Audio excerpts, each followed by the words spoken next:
Okay, now we see it. You see the big one? Okay, perfect.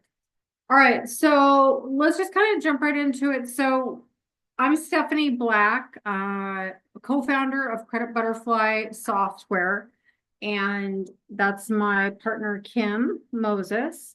And I've been using the credit action plan really for about 15 years, I would say. I really started developing it back around 2010, 2009, 2010, because what I was finding out was a lot of my clients were asking the same questions over and over and over again.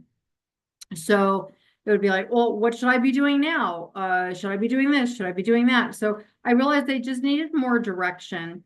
So I started solving the problem over time. So they would ask a question. I think, how can I answer this question? So I would send them something, by email. And then I found out, well, they're not really looking at it, right? I would send them whole action plans with all the 5 factors of FICO, like a lot of information. I think maybe too much information. They weren't really reading it.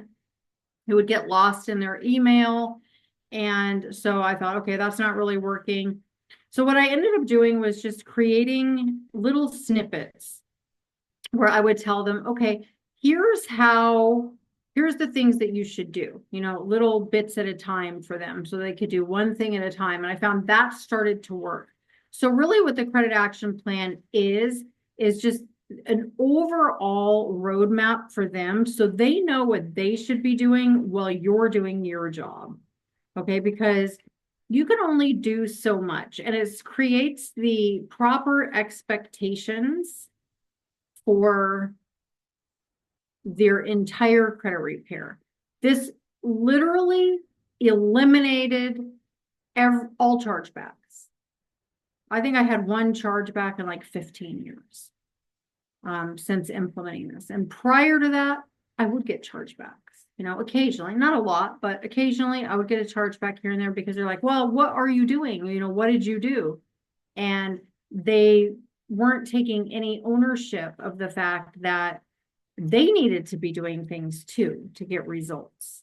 So this really solved that problem for me. It stopped complaints. It's that it brought down customer service. So that's really what the action plan is, but there's a very specific way that you implement an action plan for people. Okay. So today, what you're going to learn is how I analyze a credit report for an action plan specifically.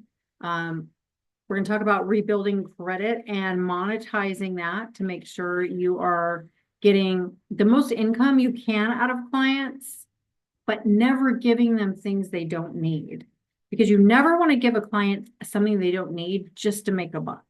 Okay, so we always want to only give them things that are useful to them and are going to help them. We're going to talk about defaulted student loans and how you handle that.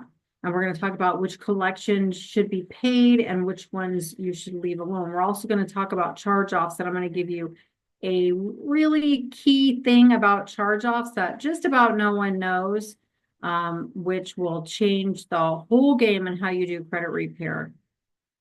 So those are the things we're going to go over. It's a lot. I'll be honest with you. I'm not sure I'm going to get through everything I would like to share with you today and the 50 minutes that we have, and I want to leave some time for questions. So I'm going to go through some of it pretty quickly. If you have questions, feel free to ask. Go ahead and unmute yourself and just interrupt me. I'm not going to lose my place. I could talk about this, I've taught this a million times, so interrupt me if you like. Okay. So defining the credit action plan, like I said, it's really is just a personalized strategy. Okay. It's different for everyone. No one is going to have the same action plan. You can't just make a little cookie cutter plan and give it to everyone because everyone's going to be very, very different. Okay. When you create the action plan. So you have to be able to understand how to read a credit report properly. That's key. That is number one. If you cannot read a credit report, you cannot create an action plan. So you have to be able to go through it. You have to be able to understand what the dates mean, and you have to understand the scoring models. Now, I really can't emphasize that enough. Scoring models are huge because most people that come in to see you for credit repair are really probably wanting to get a mortgage, for the most part. Some people just want to buy a car, some people just want to fix their credit, but they're the minority. The majority of the people coming in are going to really want to get their credit in good standing and good shape so that they can get a mortgage. Understanding the models are going to make a big difference in your entire credit repair business because you have Vantage Score, which is what they're looking at, Vantage Score 3.0 when they go to Credit Karma. Okay, that's where most people are getting their scores from, Credit Karma. When you use the credit monitoring, like Identity IQ, Smart Credit, My Free Score Now, all of those are using Vantage. Okay, they're all Vantage. Like Identity IQ has like My Score IQ, but that's not even the lending score either. That's just a FICO 8 score, which is also different. So you have Vantage 3.0, you've got FICO 8, and then you have for mortgage, what they're actually looking at is FICO 2, 4, and 5. I am a licensed lender. I have been for 20 years looking at these credit reports using the analyzing tools. It is very different. Okay. So when you are creating credit action plans, you have to understand the difference. A lot of times what people will do is they'll see a Vantage 3.0 score and it's saying it's 750. And then they sit there like, woo, look, you're at a 750. And then they go to get a mortgage and the loan officer comes back to you and they're like at a 639. They're not at a 750. And then people are like, well, this is showing 750, but that's because it's a different scoring model. And there are huge differences in those models. One of them, and I'll just share one of them with you real quick, is a 30-day late payment. Vantage does not penalize a 30-day late payment the same way that FICO 2, 4, and 5 does. FICO 2, 4, and 5 will hit you with 100 points for a single 30-day late. Whereas on Vantage, you could have a late a few months back and it really isn't affecting the score that much. That's why most of the time you're going to see a huge difference in the credit score. Now you can have the opposite of that too. Okay, there could be the total opposite of that happening. You could have a really low Vantage score and a really high FICO score because factors are different. Again, this is like a whole hour class on just this portion of the scoring models, but I just wanted to give you some of that information. So learning how to read credit reports is a really big thing for you and your credit business. Prioritizing debt repayment. I pay things, okay? When I work with clients, I have them pay off debt. I will start with doing some validation letters on third-party collectors, things like that. But if they verify that debt, we're going to be doing some payoffs. And you have to establish new credit building things at the same time you're cleaning up the old. You don't want to wait until the end for that. So if they don't have, revolving credit accounts, if they don't have installment accounts when you're starting, we need to get those going right away. Okay. So yeah, so like setting the clear actionable goals for clients, that's probably the whole key to the action plan. A lot of people are scared to do this. Okay, they're scared. They're like, well, I've had many credit repair owners come to me when I would train this way, and they would tell me, well, what are they paying us for if all we're doing is telling them how to repair their own credit? Well, they actually like this. They love it. Like I have had many clients ask me why, when I did credit repair the last 2 times and got no results at all, didn't they tell me to do these things? So they're actually upset that you're not telling them the things that they need to do. Most people that want to improve their credit are willing to do the work, but they lack the knowledge. And that's where you come in. Okay, so you have that knowledge and you can give it to them bit by bit and piece by piece so that they're able to get the results that they're looking for. Because you can really guarantee, I tell my clients, I guarantee you're going to get the results that you're looking for if you follow your plan. If you don't follow your plan, you're not. And they know that up front. Setting those expectations are incredibly important. Okay. Analyzing the credit report. So what I do with my clients is I do a full credit evaluation with the client first. Okay, before I consider what we're doing on the action plan, because you don't really know what's going on a credit report until you've actually spoken to them. So I review the entire credit report with the client for errors and issues like fraud, merged accounts, things that aren't theirs. There could be things that are on there that they've already paid off and they're still showing a balance. Maybe they even have, the payoff letter for that. There's a lot of things that you can't know without speaking to the client. So I always do that. This does not have to take a long time. Okay. I do these credit evaluations in 10 minutes. Okay. 10 to 15 minutes. I can do a full credit evaluation. I just quickly review the credit report. I make some notes. If they tell me, oh, nope, I have no idea what that is, or that's my dad, I'm a junior, my dad's a senior, and his stuff keeps showing up on my report. We're going to figure out which items those are so we can make a note and know that so we can dispute properly. You need to be able to identify late payments and then give them a realistic expectation when you're going through that credit report on how long their credit repair is going to take. So if somebody says, I want to get a mortgage in 60 days, and they come in with a 505 credit score, and they're like, I want to get a mortgage in 60 days. They have 3 late payments from 2 months ago. That isn't realistic. That isn't going to happen. And so it's really up to you to be able to guide them and tell them, look, you have late payments in the last 3 months. Until those late payments age out about 12 months, we can do all of the work we need to do now. And once they age out, another 9 months, you'll be ready for your mortgage. But the last late payment needs to be at least 12 months old. Okay, set those realistic expectations always up front. That's another part of why I review and analyze that credit report with the client, because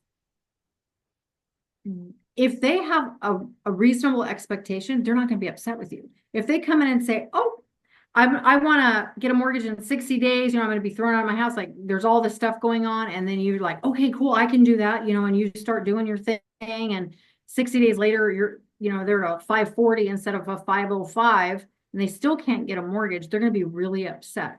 But if you told them realistically up front, you're going to have to make other plans because that's not going to happen. Okay. They just need to know the truth. Don't ever tell them anything they want to hear just because they want to hear it. Okay.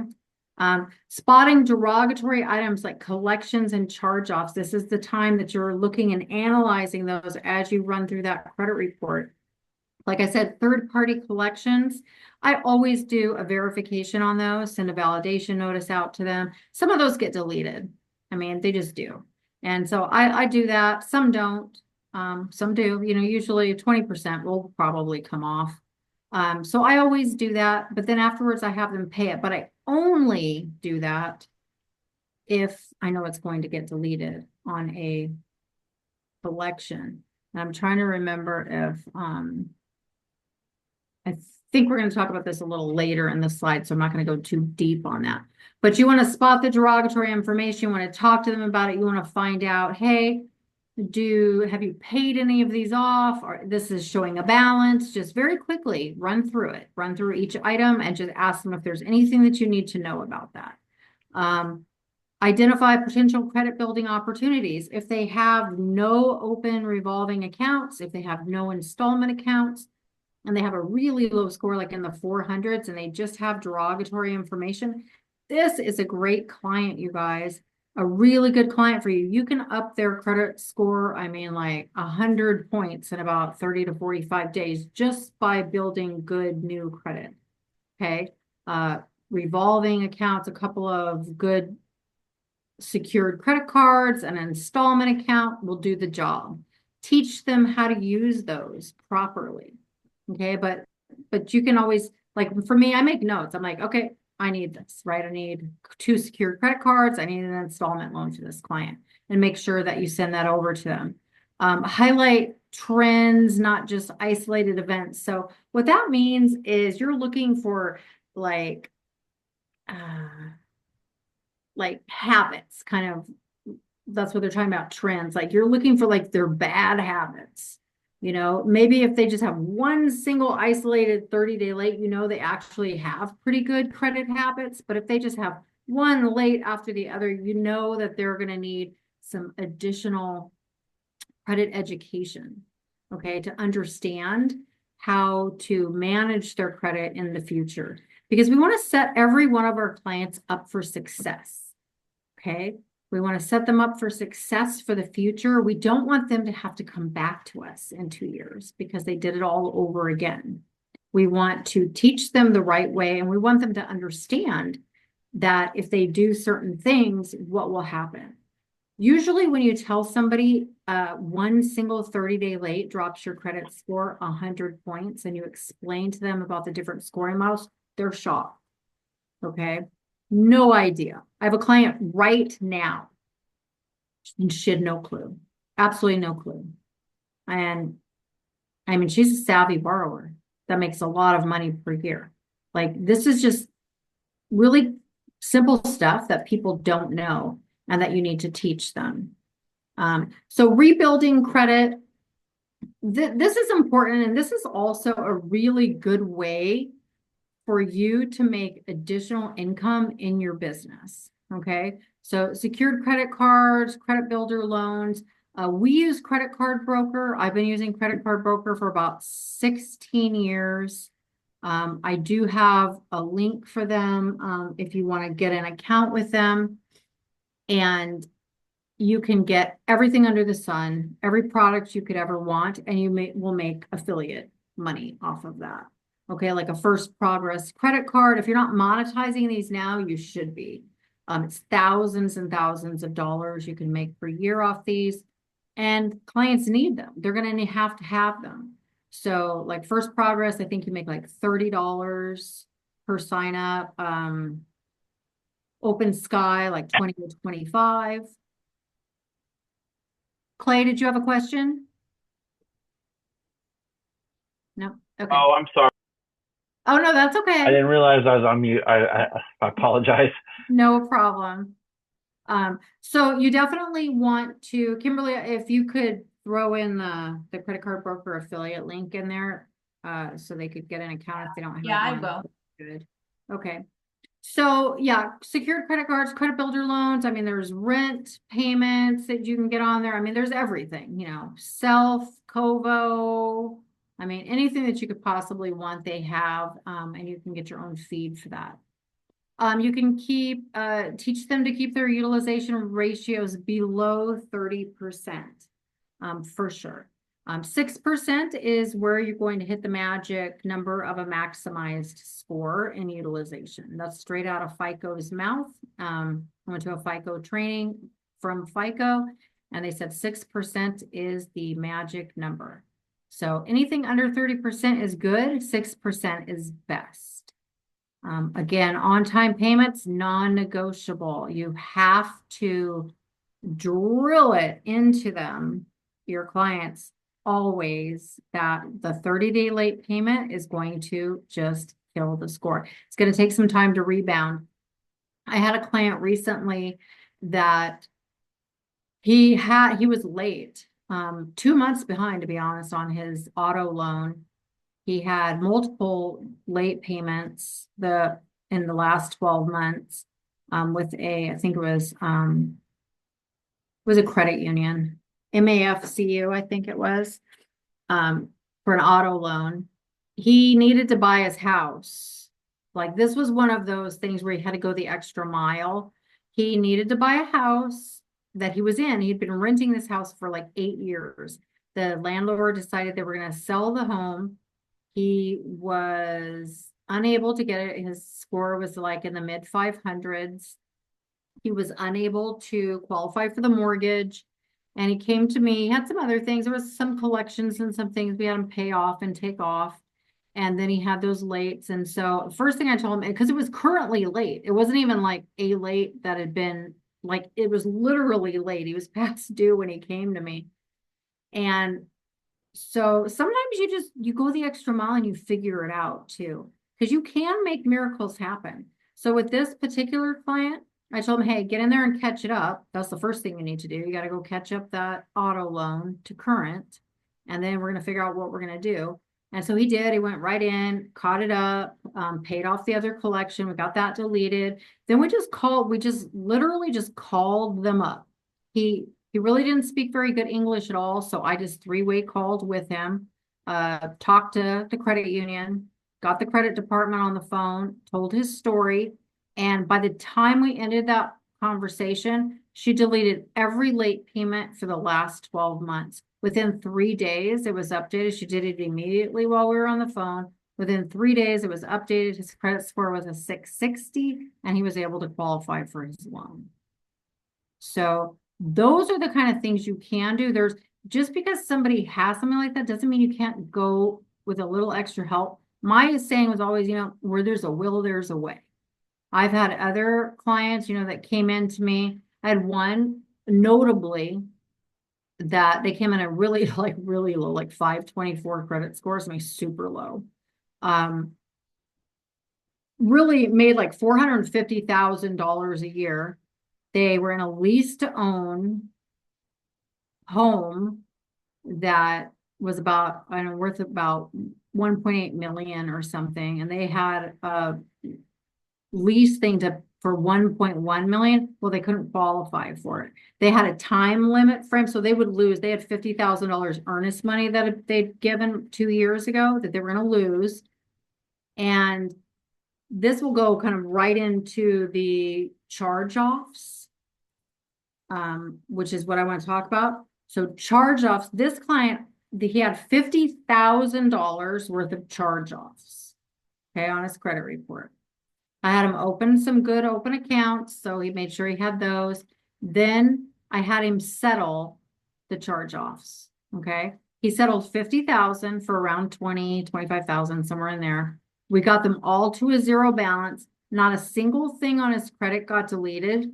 His score went to a 667, okay? From like a 524. And I actually did the loan. I was doing loans then too. This is a couple years ago. And I actually did that loan for them and we ended up getting it done fast. Okay, so that's what I wanted to teach you about charge-offs. This really changes the game. And this only works with FICO 2, 4, and 5. Okay, what the lenders pull. When you pay a charge-off from an actual original creditor, if you get it to a zero balance, every charge-off has to be to a zero balance on the credit score or the credit report. But if you get them to pay them off and you get it just to a zero balance, it does not need to be deleted. The credit score will improve dramatically. Okay, this does not work the same for a collection, so don't mistake this. Because if you take a charge-off that's 6 years old, and I'll give you another example of one. One charge-off was like $160 some. It was 6 years old. My loan officer called me. He's like, hey, what can I do with this client? They just have like this one old thing and I don't know what to do with it. We can't pay it. I'm like, oh, no, we can pay that. It just needs to go to a zero balance. It'll pop them right up.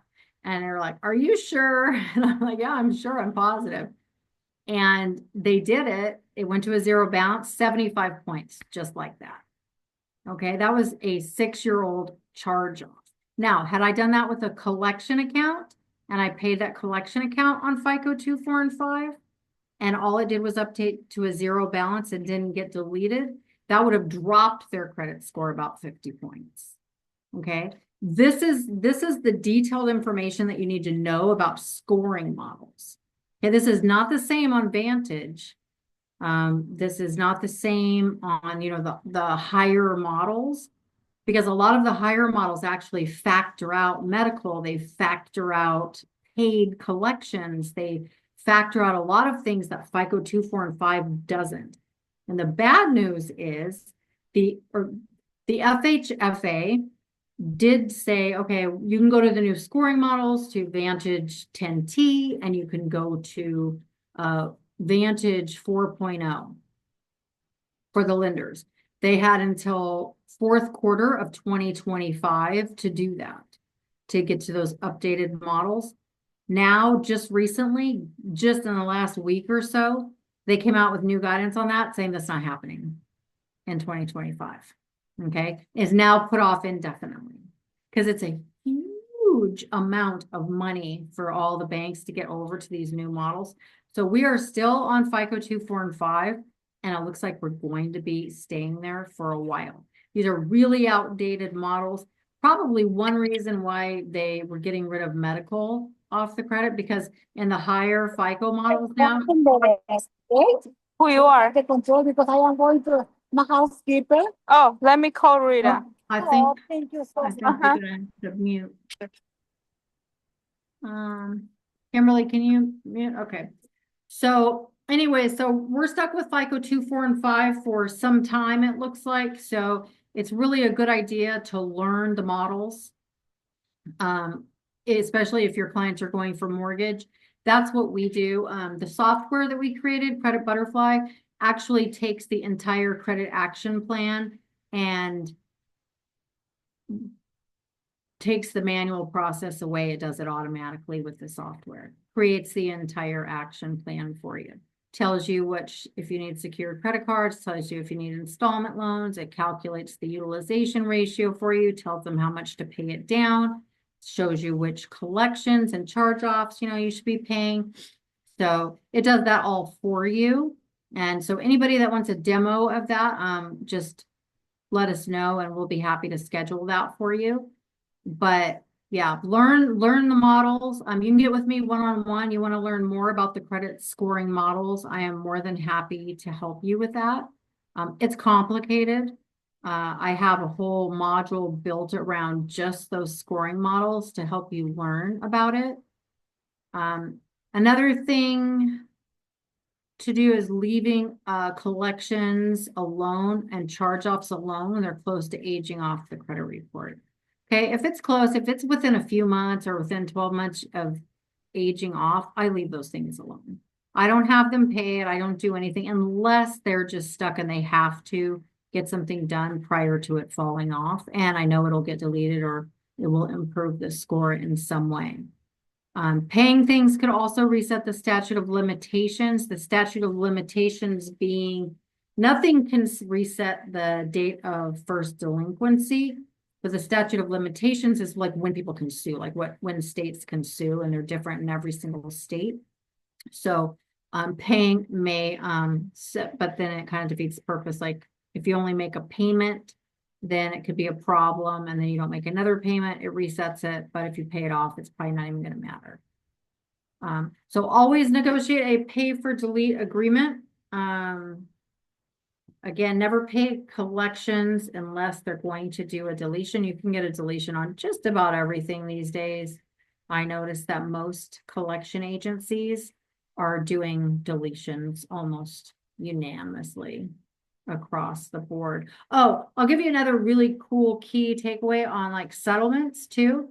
Chase Bank, and I had one today, as a matter of fact. An old client of mine called up and he was like, hey, I have these like charge-offs. I had these problems again and I wasn't able to pay. And what should I do? And I don't want to do any kind of debt settlement program. I know I can do this myself. And he mentioned Chase. I'm like, oh, you're in luck. I go, because Chase Bank will let you settle those for 10%. Okay. Anybody that's got a Chase Bank, and I have huge ones we settle for like 10%. All you have to do is have them call Chase Bank directly, offer them 10%. They take it all day long. Okay, and they move it to a zero balance, and so you're good to go on those. So that's another huge thing that can help you with your credit action plans as well and save your clients a lot of money. So really, the credit action plan is just one big roadmap. And I do want to talk about, I think I must have skipped it or missed it, rehabilitation programs. I must have skipped it somewhere. rehabilitation programs for student loans. So another key thing that you need to be able to identify on a credit report is a defaulted student loan. And I feel like those are coming back up again soon because people are supposed to be making their payments now. And I know a lot of people aren't really making their payments. So I think we're going to start seeing defaults coming in again. We haven't seen those since 2020, since the COVID deferment. But I think we're going to be seeing those again real soon. So any time you see on a credit report, permanently assigned to government or collection, and there is a balance to that collection. Those are the keywords, permanently assigned to government. Anytime you see that, that is a defaulted student loan. There's two ways to handle that. One way is to do a rehabilitation program. That is the best way. And the reason that's the best way is because it's 9 months of on-time payments, usually about $5 or so. 9 months of on-time payments over a 10-month period. It will be fully rehabilitated. They will assign it to a new servicer. And all of the collection information will be deleted from the credit report. Okay, that's the key. I prefer rehabilitation if they're not in a hurry and they have a year before they need to buy their house. They definitely cannot buy a house with a defaulted student loan, so you have to deal with it. And just deleting it isn't going to help you because the loan officer is going to find it. Okay, when they pull the reports, and they're going to pull different reports than you know of, and those are going to come up. So a defaulted student loan for a Govy loan is not going to go through. Hey, Stephanie, Uh-huh. quick question. So when they rehab that and it is deleted and then placed back onto the credit report, is the open date the original open date or the first time it's added to the credit report? It's the original open date, Okay. and the late payments from the default will still show. So the credit age is not impacted with that process. No, Perfect. it just shows up. It looks like they've had it all along and it was always good, except for the late payments. The late Okay. payments will show up. Usually they're pretty aged out because it was usually years ago that they did it, before they take care of it. So they will be aged out a little bit, but all of the collection entries will be removed. Thank you. You're welcome. So that's the number one way you can do it, is the rehabilitation program. That's the best way. That's the way I like. Now, if they're in a hurry and they need a mortgage quickly, then there's another way to do it, which is a consolidation. That is only 3 months, but within 6 weeks, they can actually go get their mortgage. Once they do this, it's very fast. They just make 3 on-time payments and it's done. But the kicker on that is they don't remove the collection information. So that stays. It'll just show paid. So they don't get as good a credit boost with that. It will go show in good standing, but that permanently assigned to government will still be there, showing it was a paid collection. So always, for me, I always want to do the first one if I can. I only do the second one if it's totally necessary. A lot of times when people come in with a lot of issues on their credit, they've got a year or so, and so it's worth them doing that. Okay. So let's look and see if I covered everything I wanted to cover. So, yep. So it's just a roadmap. It's a full plan for them so that they know exactly how to get from A to B. Okay, in their credit repair. There's no guesswork on their part at all. And you're able to lay it all out there. And then they understand when you're doing their monthly updates, they're not asking you what you're doing. You're going to be asking them what they're doing. You've flipped the script on them. You know, you're calling them up and say, hey, you know, I'm just checking out, you know, what have you done in your action plan this month, or how's everything going, and find out how they're doing. And they're just so involved in their own thing at that point. That's all they talk about. They're not worried about what you're doing. They're seeing results in their credit score every month because of the things you're doing and the things they're doing. And definitely you need to learn how to analyze the credit reports, learn how to really read the credit reports, understand what all the dates mean, and understand how it applies to the different scoring models. That's really key. Rebuilding credit, for me, I always make sure they have 3 open trade lines, okay? That's what rebuilding credit with proven strategies means. It's at least 3 open trade lines. 2 of those should be revolving and 1 should be installment. That's what lenders are looking for, okay, when you go to get a home loan. I'm going to make sure they have at least 3 open. Rebuilding, monetize affiliate opportunities and expertise, credit card broker, great resource. Get anything that you want there, and send the links out. And then when they sign up, you get paid every time. And make informed decisions on collections and charge-offs. That's, to me, is the most important one. When you know how to decide which collections you should pay, which collections you should leave alone, which, if you should take care of the charge-offs. For me, I'm always going to take care of the charge-offs 100% of the time. I want those charge-offs at a 0 balance, okay, because that's always going to improve the score. Collections are a little more difficult because you have to make sure you even know when they're coming off. Like sometimes on a credit report, you'll see a collection, like say you're looking at Smart Credit or Identity IQ, and you see a collection account and it's on there, it looks brand new, maybe in the last 12 months, but it might not actually be that. It may have been sold a couple times. Maybe that's just when it hit the collection agency. So my suggestion is to always pull an annual credit report. And on an annual credit report, it has a very specific piece on there that says date item will be removed. Go look. Okay, go get that annual credit report. Go look at those dates. Because a lot of times you'll have a collection on there that's about to come off next month or in 2 months, and you go tell them to go pay it, and frankly, just let it come off. Okay, so always double check that, because it's very, very difficult to tell when a collection is actually coming off a credit report on Identity IQ, Smart Credit, or things like that. So annual credit report is the only place you're going to find that when it's actually coming off for those. Charge-offs are kind of easier because you can actually see when the first delinquency usually happened and when it charged off, so you can tell what year that occurred. Okay. Questions? Oh, and then if you're not in the credit action plan on Facebook and you would like to be, we give just a lot of free information out in there. We do a Wednesday class every single week. Next week, we're doing FCRA violations. We actually have McCarthy Law coming on the call with us. We're going to teach you how to package cases next week and be able to. Thank you for holding. I appreciate your patience. Whitney speak as well. So if you want to go to the credit action plan on Facebook and join the group, we would love to have you in the group. And then I'll just open it up for questions.